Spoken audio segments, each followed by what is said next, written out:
రాష్ట్ర ప్రభుత్వం సౌజన్యంతో వరంగల్ నగరంలోని ఎంకే నాయుడు కన్వెన్షన్ హాల్లో శుక్రవారం కొండా దంపతులు నిర్వహిస్తున్న మెగా జాబ్ మేళను విశేష స్పందన లభించిందని అన్నారు. రాష్ట్ర పంచాయతీ శాఖ మంత్రులు సీతక్క మరియు దేవాదాయ శాఖ మంత్రులు కొండా సురేఖ హాజరై మాట్లాడుతూ, యువతకు జాబ్ మేళా ద్వారా ఉద్యోగాలు కల్పిస్తామని అన్నారు. 60 కంపెనీల ద్వారా 11,000 మంది నిరుద్యోగ యువతకు జాబ్ మేళా ద్వారా ఉద్యోగాలు కల్పిస్తామని అన్నారు. గత 10 సంవత్సరాలు ప్రభుత్వం నిర్లక్ష్యంతో ఉద్యోగాలు లేకుండా పోయాయని, కాంగ్రెస్ పార్టీ అధికారంలోకి వచ్చాక రాష్ట్ర ముఖ్యమంత్రి రేవంత్ రెడ్డి వరంగల్ అభివృద్ధిపై ప్రత్యేక దృష్టి పెట్టడంతో పాటు నిరుద్యోగ యువతకు ఉద్యోగాలు కల్పించడంలో నిమగ్నమయ్యారని అన్నారు. ప్రతి ఒక్కరూ ప్రభుత్వ ఉద్యోగం కావాలంటే కష్టమని, అందుకే జాబ్ మేళను నిర్వహిస్తున్నామని, ఓపికతో ఇంటర్వ్యూలకు హాజరై మంచి ఉద్యోగం ఉండాలని మంత్రి కొండా సురేఖ అన్నారు. ఆ ఉద్యోగాల కోసం కూడా ఉద్యమాన్ని మరి ఒక ఉద్యోగం లాగానే రోజు డ్యూటీ కంటే ఎక్కువ ఉద్యోగాలు వస్తాయి, తెలంగాణ వస్తాయి అని మరి ఎంతో మంది యువత పోరాడి సాధించుకున్న తెలంగాణలో గత 10 సంవత్సరాలలో మొత్తం చూస్తే కనీసం వాళ్ళు గవర్నమెంట్ జాబ్ చేయలేకపోయారు 10 years లో. కానీ ఈరోజు సీఎం రేవంత్ రెడ్డి గారు వచ్చిన మొదటి ఏడాదిలోనే దాదాపుగా 59,000 గవర్నమెంట్ ఉద్యోగాలు ఇచ్చినటువంటి ఘనత కూడా ఈ యొక్క ప్రజాపాలన అని సందర్భంగా తెలియజేస్తా ఉన్నాం. వాటితో పాటు గవర్నమెంట్ ఉద్యోగాలు వచ్చేంత వరకు మీరందరూ ఖాళీగా ఉండకుండా మరి ఏదో ఒక చిరు ఉద్యోగాలు కూడా చేసుకొని మిమ్మల్ని మీకు భారం కాకుండా, మీ కుటుంబానికి భారం కాకుండా ఉండేందుకు మరి ఈ రకంగా ఈ రోజు వరంగల్లో కూడా మా సోదరి మణి సురేఖ గారు పెద్ద దాదాపుగా 11,000 మందికి ఉద్యోగాలు ఆల్రెడీ రెడీ అయి ఉన్నాయి. కాబట్టి ఇంత మంచి కార్యక్రమంలో పాల్గొంటున్న మీ అందరికి కూడా శుభాకాంక్షలు. ఖచ్చితంగా మన ప్రభుత్వం ఇంకా రాబోయే కాలంలో మేము అంగన్వాడీ ఉద్యోగాలు కానీ 14,000 ఉద్యోగాలు అవి కూడా ఇవ్వడం జరుగుతుంది. ఇంకా ఏ డిపార్ట్మెంట్లలో ఏమేమి ఖాళీ ఉన్నాయో అవన్నీ కూడా తీసుకొస్తున్నాం. వీటి కోసం మీరు ప్రిపేర్ అవుతూనే మరి ఖాళీగా ఉండకుండా, నిరాశ నిస్పృహ చెందకుండా ఎక్కడ ఏ అవకాశం వస్తే అక్కడికి వెళ్ళి ఈ రకంగా ఉద్యోగాలలో ఉంటే మీకు వర్క్ ఎక్స్పీరియన్స్ వస్తుంది, ఎట్లా కమ్యూనికేట్ చేయాలో వస్తుంది, ఎట్లా ఉద్యోగంలో మెదలాలో తెలుస్తుంది. కాబట్టి ఈ యొక్క అవకాశాన్ని ప్రతి ఒక్కరు కూడా ఉపయోగించుకోవాలని కోరుతా ఉన్నాం. మేము కూడా లాస్ట్ ఇయర్ నుంచి ఒక 2 times పెట్టినాం. కానీ మా దగ్గర ఏమైతుందంటే మా వాళ్ళు అడవి దాటి హైదరాబాద్ దాకా రావడానికి ఇబ్బంది పడుతున్నారు. వరంగల్ అయితే కొంచెం బెటర్, కొంతమంది వస్తున్నారు. హైదరాబాద్ దాకా పోయేసరికి ఇంకా చాలా మంది ఉండలేక, మీకు కొద్దిగా సిటీ వాతావరణం కాబట్టి దయచేసి ఎవరికైనా ఎక్కడికి పోయినా ఫస్ట్ కొత్త వాతావరణమే ఉంటది. మాకైనా కూడా పుట్టుకతో ఏమన్నా మనము హైదరాబాద్ ఉన్నామా, మా లాంటి వాళ్ళు వరంగల్ ఉన్నామా, మా ఊరు నుంచి మొలుగు రావడం మాకు గొప్పనే. అప్పుడు ఈ రోజు అవకాశాలు వస్తే మరి వేరు రాష్ట్రాల్లో కూడా పోయి పార్టీ పని కావచ్చు, ప్రభుత్వ పని కావచ్చు, పోయి పని చేస్తూ ఉంటాం. మనకు అడ్జస్ట్ కాకుండా మన వృత్తి, మన ప్రవృత్తి, మన అవకాశం అవసరం, మనం అక్కడ అడ్జస్ట్ కావాలి. కాబట్టి ఇక్కడ ఈ రోజు ఈ వరంగల్లో టౌన్ లో సెలెక్ట్ అయినటువంటి వాళ్ళకి ఇళ్లలో ఇబ్బంది ఏమి ఉండదు. కానీ హైదరాబాద్ పోయిన తర్వాత ఈ రోజు ఇక్కడ ఎవరెవరైతే సెలెక్ట్ అవుతున్నారో వాళ్ళందరూ ఒక వాట్సాప్ గ్రూప్ లాగా చేస్తే వాళ్ళందరూ ఒక దగ్గర, అమ్మాయిలు అయితే ఒక దగ్గర రూమ్లు తీసుకొని ఉండడానికి, లేదా ఆ కంపెనీలు అకామిడేషన్ కూడా ఇస్తారు. ఒకవేళ అట్లాంటి అవకాశం లేకుంటే 5, 6, 10 మంది కలిసి కూడా ఒకే ఏరియాలో ఉంటే ఒకరికొకరి భరోసాగా కూడా ఉంటారు. కాబట్టి అయ్యో సింగిల్ గా ఉన్నా అనే భావన కాకుండా అందరూ ఒక దగ్గర ఉండే విధంగా అకామిడేషన్ ప్లాన్ చేసుకోండి. తల్లిదండ్రులకు నిరాశ కల్పించకండి. వాళ్ళ నిరాశ చూసి మీరు నిస్పృహలకు గురై ఇంకా ఇంతేనా ఈ జీవితం అనేటువంటి ఉద్దేశంతో ఎంతో ఆలోచనలు వస్తూ ఉంటాయి. మీరు ఏ ఉద్యోగం చేసుకున్నా చదువుకోండి, పై చదువులకు ప్రిపేర్ కాండి. ఇవాళ కలెక్టర్ గారు, కమిషనర్ గారు ఇలా ఎంతో మంది మరి ఉద్యోగాలు చేసుకుంటూ కూడా ఉద్యోగాల కోసం ప్రిపేర్ అయినటువంటి వాళ్ళు ఉన్నారు చాలా మంది. పట్టుదల అనేది ఇంపార్టెంట్. కాబట్టి ఈ రోజు మన ప్రభుత్వము ఈ యొక్క కార్యక్రమాన్ని ఏర్పాటు చేసి మిమ్మల్ని అందరినీ ఈ యొక్క మంచి అవకాశం వచ్చింది. దయచేసి అవకాశాలు జారవిడ్చుకోకండి. ఎంతో మందిని చూస్తా ఉన్నాం, పీజీలు, ఎంఏలు, డిగ్రీస్ చేసినా కూడా 5,000, 6,000 కంటే కూడా ఎక్కువ జీతాలు రాక, అవి కూడా దొరకక ఎంతో మంది ఇబ్బంది పడతా ఉన్నటువంటి పరిస్థితుల నుంచి ఈ రోజు ప్రభుత్వం ఒక దిక్కు ప్రభుత్వ ఉద్యోగాలు, ఒక దిక్కు ప్రైవేట్ ఉద్యోగాలు, రెండు వైపులా మరి సీఎం గారు రేవంత్ రెడ్డి గారు ఇక్కడ వరంగల్లో మా సురేఖక్క గారు మేమందరం కూడా ఇలాంటి ఎక్కడ ప్రయత్నం చేస్తున్నాం. రాబోయే కాలం వరంగల్ జిల్లాకు ఒక స్వర్ణ యుగం. ఎందుకంటే ఎన్నో సంవత్సరాలుగా పెండింగ్ లో ఉన్నటువంటి మరి మామ్నూన్ ఎయిర్పోర్ట్ ఈ రోజు మరి మన జిల్లాకు రావడం, మరి దాంట్లో మన సురేఖక్క గారు, అదే విధంగా అక్కడటువంటి మన సీఎం గారు, ఇతర మరి R&B మినిస్టర్ కోమటిరెడ్డి వెంకటరెడ్డి గారు, వారందరి యొక్క కృషి మూలంగా ఈ రోజు ఎయిర్పోర్ట్ రావడం జరిగింది. రాబోయే కాలంలో పెద్ద ఎత్తున ఉద్యోగాల కల్పన ఇవ్వాలని, ఈ వరంగల్ పట్టణాన్ని కూడా అత్యధికంగా డెవలప్ చేయాలని, హైదరాబాద్ తర్వాత రెండో ప్లేస్ గా ఇదే ఉండాలని కూడా సీఎం గారి ఆకాంక్ష. గతంలో చాలా మంది చెప్పారు ఇండస్ట్రియల్ కారిడార్ చేస్తున్నాం మేము, మరి హైదరాబాద్ తర్వాత వరంగలే అది అన్నారు. కానీ వరంగల్ జరగాల్సినంత అభివృద్ధి జరగలేదు, మనం చూస్తా ఉన్నాం. కాబట్టి ప్రత్యేకంగా మరి వేలాది కోట్ల రూపాయలు కూడా మరి సీఎం గారు కేటాయించి ఈ ప్రాంతానికి ప్రత్యేకంగా కృషి చేస్తున్నారు. కాబట్టి యువత అంతా కూడా ఈ యొక్క అవకాశాన్ని ఉపయోగించుకోండి. మీకు మళ్ళీ చెప్పేది ఒకటే, అది చిన్నదా పెద్దదా ఖాళీగా ఉండే కంటే మన డైలీ ఖర్చులు పోను, మన మెయింటెనెన్స్ వెళ్ళేంత వరకైనా చూసుకోండి. అక్కడికి వెళ్ళిన తర్వాత ఇంకోటి కొత్త దానికోసం కూడా మనం ఇంకా ప్రమోషన్స్ రావచ్చు, బెటర్ ప్లేస్మెంట్ రావచ్చు, అట్లాంటివి రావచ్చు.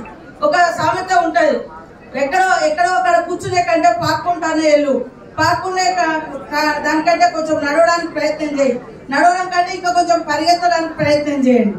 అట్లా ఖాళీ ఉండే కంటే ఏదో ఒక ఉద్యోగంలో జైన్ అయితే మీ ఆలోచనలు ఇంకా అద్భుతంగా మీ మైండ్ పనిచేస్తుంది, మీ మనసు కూడా యాక్టివ్ ఉంటది, తప్పకుండా జీవితంలో స్థిరపడతారని తెలియజేస్తూ అందరూ కూడా అంకిత భావంతో ఎక్కడ ఉన్నా ఏ పొజిషన్ లో ఉన్నా మీకు ఇచ్చిన పోస్ట్ కు మీరు న్యాయం చేయండి, మీ డ్యూటీకి మీరు న్యాయం చేయండి, తద్వారా మీ ఎదుగుదల తప్పకుండా ఉంటుందని తెలియజేస్తూ అందరికి విష్ ఆల్ ద బెస్ట్ తెలియజేస్తూ తప్పకుండా మీకు అందరికి మంచి భవిష్యత్తు ఉండాలని మనస్ఫూర్తిగా కోరుకుంటూ నాకు అవకాశం ఇచ్చిన ఓపెనింగ్ చేసి ఇప్పటికీ అక్కడ కూడా మనకు కంపెనీలు తయారైతా ఉన్నాయి. అక్కడ కూడా జాబ్స్ కోసమని మనకి ఇప్పటికే నోటిఫికేషన్స్ పడతా ఉన్నాయి. మరి అంతేకాకుండా ఈ మధ్య కాలంలోనే మనకు ఎయిర్పోర్ట్ కు కూడా కేంద్రం నుంచి క్లియరెన్స్ రావడం జరిగింది. ఒకవేళ ఎయిర్పోర్ట్ నిర్మాణం కానీ జరిగితే ఇంకా మనం ఊహించని ఇండస్ట్రీస్ కానీ కంపెనీస్ కానీ మనకు వరంగల్లో వచ్చేటువంటి అవకాశం ఉంటది. ఇటు కరీంనగర్ సైడు, ఇటు ఖమ్మం సైడు, ఇటు హైదరాబాద్ సైడు, ఈ మూడు వైపులో కూడా విపరీతమైనటువంటి మనకు ఈ యొక్క కంపెనీలు వచ్చే అవకాశం ఉంటది. అన్ని రకాల హబ్స్, మెడికల్ గానీ, ఇంకా రకరకాల ఎడ్యుకేషన్ గానీ, మరి ఇటువంటి ఇండస్ట్రియల్ గానీ అన్ని రకాల హబ్స్ కూడా ఇక్కడికి తీసుకురావాలన్నది మన ముఖ్యమంత్రి గారి యొక్క ముఖ్య లక్ష్యం. ఎందుకంటే హైదరాబాద్ తర్వాత రెండవ పెద్ద రాజధానిగా వరంగల్ ను మరి డెవలప్ చేయాలని ఇప్పటికే వారు 5,000 కోట్ల రూపాయలు మంజూరు చేయడం జరిగింది. ఇప్పటికే అండర్ గ్రౌండ్ డ్రైనేజ్ కి మరి సర్వేలు కూడా జరుగుతూ ఉన్నాయి, మాస్టర్ ప్లాన్ కూడా ప్రిపేర్ అవ్వడం జరిగింది. కాబట్టి ఇంకా రాబోయే రోజుల్లో ఇంకా జాబ్స్ మనకి వచ్చే అవకాశం ఉన్నది. కానీ ఈ మధ్య కాలంలో మరి గత ప్రభుత్వంలో 10 సంవత్సరాలు కూడా నిర్లక్ష్యం చేసి ఉద్యోగాలు ఇవ్వకుండా నిరుద్యోగులుగా చాలా మంది ఏజ్ దాటిపోయి ఈ రోజు ఉద్యోగాలు కూడా పొందలేనటువంటి పరిస్థితుల్లో చాలా మంది ఉన్నారు. అటువంటి పరిస్థితి మరి మన ప్రభుత్వంలో రాకూడదని వాళ్ళు ప్రవేశపెట్టి ఏదైతే నోటిఫికేషన్ నుంచి క్యాన్సిల్ చేశారో అన్నిటినీ కూడా మన ప్రభుత్వం వచ్చినాక దాదాపు 60,000 ఉద్యోగాలను మన ముఖ్యమంత్రి గారు నోటిఫై చేయడమే కాకుండా వాళ్ళకి ఉద్యోగాలు ఇచ్చి జాయిన్ చేసుకోవడం జరిగింది. కానీ మరి ఈ రోజు చదువుకున్న యువత ఎక్కువ ఉన్నారు, గవర్నమెంట్ జాబ్స్ తక్కువ ఉన్నాయి. అందరికీ 100% గవర్నమెంట్ జాబ్స్ అనేటివి మరి రావడం అనేది కొంత ఇబ్బందికరమైన విషయము. అందుకని చాలా మంది ఏజ్ బారవుతున్నా, పెద్ద చదువులు చదివినా వాళ్ళకి అవకాశాలు లేక తల్లిదండ్రుల మీదనే డిపెండ్ అవుతా ఉన్నారు. పాపం తల్లిదండ్రులు పిల్లలు పెద్దోళ్ళు అయిపోతా ఉన్నారు, పెళ్లి చేద్దామంటే సంపాదన లేదు అని చెప్పి కొంతమంది పెళ్లిళ్ళు కూడా చేయలేనటువంటి పరిస్థితుల్లో ఉన్నారు. కొంతమంది అయితే సరే పెళ్లి చేద్దాంలే ఏదో ఒకటి చేసుకొని బతుకుతాడు అని పెళ్లి చేస్తే వాళ్ళకి పిల్లలు పుడితే భార్యని, పిల్లోళ్ళని, కొడుకుది వాళ్ళ బాధ్యత అంతా కూడా మళ్ళీ తల్లిదండ్రుల మీదనే పడతా ఉంది. అటువంటి పరిస్థితుల్లో ముసలితనంలో కూడా వాళ్ళు కొడుకుల కోసం, కోడళ్ళ కోసం, మనవళ్ళ కోసం, మనవరాళ్ళ కోసం పనిచేసేటువంటి దుస్థితి ఈరోజు మనకున్నది. మరి అటువంటిది పోవాలంటే మనకు లక్షలు, వేలు అనేటువంటి ఆలోచనతో పోయి చాలా మంది ఉద్యోగాలను వదులుకుంటా ఉంటారు, ఒక ఎక్స్పెక్టేషన్ పెట్టుకుంటారు. దాని వల్ల మీరు నష్టపోతారు. ఎందుకు అనంటే మీ ఏజ్ బారైపోతుంది, మీకు ఏజ్ బారైపోతుంది, ఎక్స్పీరియన్స్ ఉండదు. దానివల్ల మీరు మళ్ళీ ఏదైనా కంపెనీకి వెళ్ళినా కూడా ఇన్ని రోజులు ఖాళీగా ఉన్నావు కదా, నీకు ఏం ఎక్స్పీరియన్స్ లేదు కదా, నువ్వు ఎలిజిబుల్ కాదు, నువ్వు రిజెక్ట్ అని చెప్పేసి పంపించేస్తారు.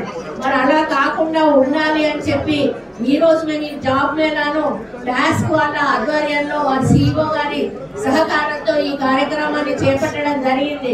దాదాపు 80 కంపెనీలు హైదరాబాద్ నుంచి, వరంగల్ నుంచి, రకరకాల చోట్ల నుంచి ఇక్కడికి వచ్చి వాళ్ళు ఒక్కొక్క కంపెనీ కూడా వాళ్ళు అర్హతలేంటి, వాళ్ళు ఇచ్చే ఉద్యోగాలేంటి, వాటికి మరి అవన్నీ కూడా మనకు బ్యానర్ల మీద పెట్టడం జరిగింది.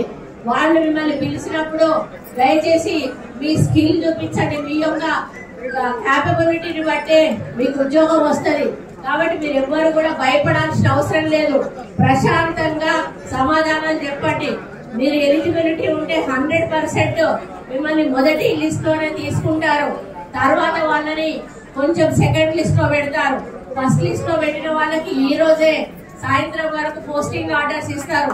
సెకండ్ లిస్ట్ లో పెట్టిన వాళ్ళు ఎవరైతే ఉన్నారో మళ్ళీ ఫర్దర్ గా ఆ యొక్క కంపెనీలలో వాళ్ళకి అవసరాన్ని బట్టి మీకు ఫోన్లు చేసి పిలిపించుకుంటా ఉంటారు. ఇప్పుడు దాదాపు ఒక్కరిని 5, 6, 7 ఇష్టం ఉన్నన్ని 7 కంపెనీల వరకు కూడా మీరు అప్లై చేసుకోమని చెప్పారు. ఆ 7లో మీరు 2 సెలెక్ట్ కావచ్చు, 3 సెలెక్ట్ కావచ్చు. చేసినప్పుడు మీకు ఏది ఇష్టమైతే అది మాత్రమే మీరు అగ్రిమెంట్ తీసుకొని మిగతా వాటికి మీరు మాకు అవసరం లేదు అని ఒక లెటర్ రాసిచ్చి వెళ్ళిపోవాలి. అంటే తర్వాత వాళ్ళకి అవకాశం వస్తుంది. కాబట్టి ఇవన్నీ కూడా మళ్ళీ ఇక్కడ ఉన్న వాళ్ళు మీకు మైక్ లో అనౌన్స్ చేస్తూనే ఉంటారు. దాన్ని మీరు ఫాలో కావాల్సిన అవసరం ఉన్నది. నేను ఒక్కటే విజ్ఞప్తి చేస్తా ఉన్నాను, క్రౌడ్ ఎక్కువగా ఉన్నది. కాబట్టి ముఖ్యంగా పోలీస్ డిపార్ట్మెంట్ వాళ్ళని, ఇక్కడ వచ్చిన వాలంటీర్స్ ని, ఆశా వర్కర్లను, అంగన్వాడీ వర్కర్లను దయచేసి ఒక్కొక్క కౌంటర్ కాడ మీరు ఉండండి. మెయిన్ డోర్ దగ్గర కూడా పోలీస్ డిపార్ట్మెంట్ వాళ్ళు, ప్రతి ఒక్క డిపార్ట్మెంట్ వాళ్ళు ఒక్కొక్కరు ఉండి లోపలికి వచ్చిన 2 వస్తే మళ్ళీ 2 బయటికి పోయినాకనే 2ని పంపించండి. ఆ విధంగా మీరు నెంబర్ మెయింటైన్ చేయకపోతే లోపల తోపులాట, తొక్కిసలాట అయ్యేటువంటి అవకాశం ఉంటుంది. కానీ మీరు క్యాండిడేట్స్ కూడా విజ్ఞప్తి చేస్తున్నారు, మీ టైం వస్తుంది. ఎందుకంటే మీకు ఎలిజిబిలిటీ ఉండి మీకు క్యాలిబర్ ఉంటే మీరు 100 అంటే 99సారో 100సారో వచ్చినా కూడా మీరు సెలెక్ట్ అవుతారు. ఫస్టే వస్తే మీరు సెలెక్ట్ అవుతారని బాధపడాల్సిన అవసరం లేదు. ఇక్కడ వచ్చినంత మందికి కూడా ఉద్యోగాలు సరిపోయే అన్ని ఉన్నాయి. కానీ మీ యొక్క ఇంటెలిజెన్స్ ని బట్టి అది ఉంటుంది. కాబట్టి తోసుకొని వెళ్ళిపోదాం అనేటువంటి కార్యక్రమం కూడా దయచేసి మీరు చేయాల్సిన పరిస్థితి దయచేసి తెచ్చుకోకండి. అందరూ కూడా మీలాగా ఉద్యోగం కోసం వచ్చిన వాళ్ళే. కాబట్టి మాకు 10,000, 12,000 అనేది మీరు ఆలోచించకుండా మీకు కంఫర్టబుల్ గా వరంగల్లో వస్తే 10,000 చేసినా కూడా మీకు నష్టం లేదు. కొంచెం హైదరాబాద్ సైడ్ పోయిన వాళ్ళు కొంత ఆలోచించాల్సి వస్తుంది. ఏది ఏమైనా కూడా ఈ అవకాశాన్ని మాత్రం వదులుకోవద్దు అని చెప్పి మీకు చెప్తా ఉన్నాను.